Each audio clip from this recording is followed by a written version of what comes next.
Okey, kali ni saya nak share dengan anda semua cara nak daftarkan SIM card. Sama ada nak pilih nombor baru boleh, nak kekal nombor pun boleh. Cara dia mudah aja. Pertama sekali pastikan anda telah install apps Istel. Boleh install dekat Play Store ataupun dekat App Store masing-masing. Bila dah install, akan nampak paparan macam ni lah. Tekan pada Get Started. Dan dekat bawah sekali tu ada perkataan Activate New SIM Card warna purple. Tekan dekat situ. Tekan Proceed. Okey, sini ada nampak gambar SIM card kan? Tekan SIM card warna purple tu. Lepas tu Scan barcode yang ada dekat belakang SIM card anda dan masukkan nombor PUK. Nombor PUK ada dekat belakang SIM card tu, kecil aja, salin.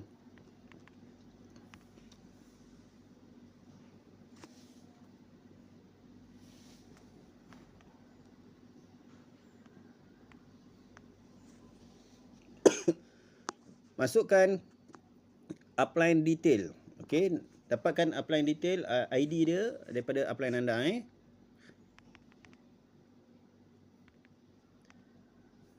nanti dia akan keluarkan lah nama upline anda sebagainya tu kan. So kalau betul, tekan confirm.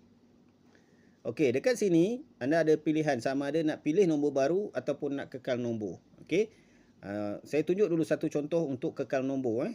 Okey, contoh. Kalau nak kekal nombor, tekan pada switch my current number to Istel. Tekan situ dan masukkan nombor phone yang kita pakai sekarang lah. Contoh tekan pada proceed dan pilih telco apa yang kita pakai. Contoh nombor ni tadi dia pakai line apa? Maxis ke, Celcom ke, Digi ke kan? So masukkanlah. Contoh saya letak sini satu dan saya tekan next. So bila tekan next, dia akan pergi pada pilihan untuk daftar pakai apa. Sama ada pakai MyCard ke, MyTentera ke atau yang lain-lain. Ini untuk kekal nombor. Tapi saya nak tunjukkan juga cara kalau kita nak daftar nombor baru. Okey, tekan pada choose a new number. Dan bila kita choose a new number, kat bawah ni dah ada senarai nombor telefon yang boleh didaftarkan. Okey, tapi kalau rasa nombor ni macam tak best, tak kena dengan jiwa sebagainya kan, boleh pilih sendiri nombor apa yang kita nak. Tekan pada try another number. Lepas tu masukkan 4 digit nombor yang kita nak, yang kita berkenan. Contoh sini saya nak masuk 7271. Sama nombor plat kereta.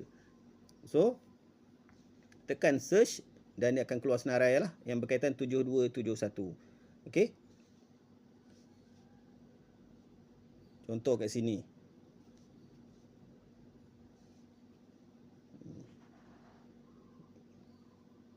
Okey, contoh kita ambil nombor ni dan kita tekan next.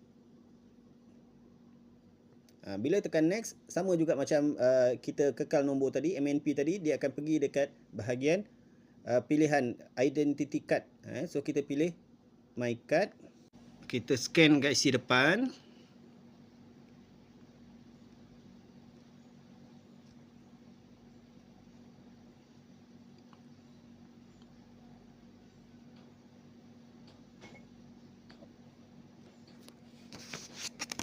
IC belakang pula.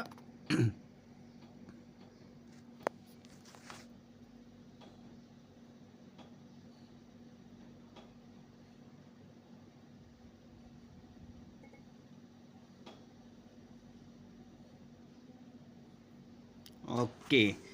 Lepas tu akan keluar detail kita lah.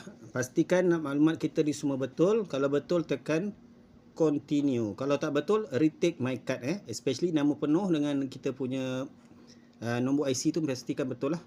Okey. Continue. Dan sekarang ni kita perlu scan kita punya muka. Tekan scan now.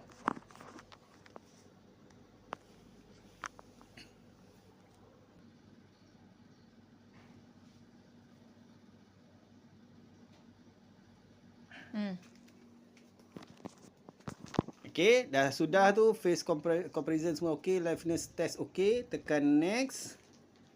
Tekan I have read ni dan juga submit.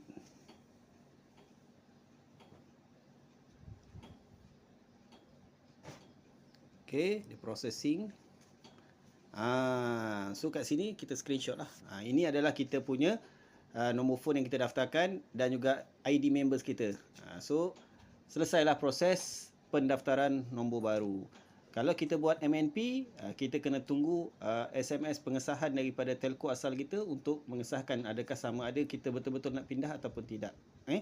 So kena tunggu yang itu. Tapi kalau untuk nombor baru, SIM card ni dah boleh pakai dah. Okey. Sekian, terima kasih.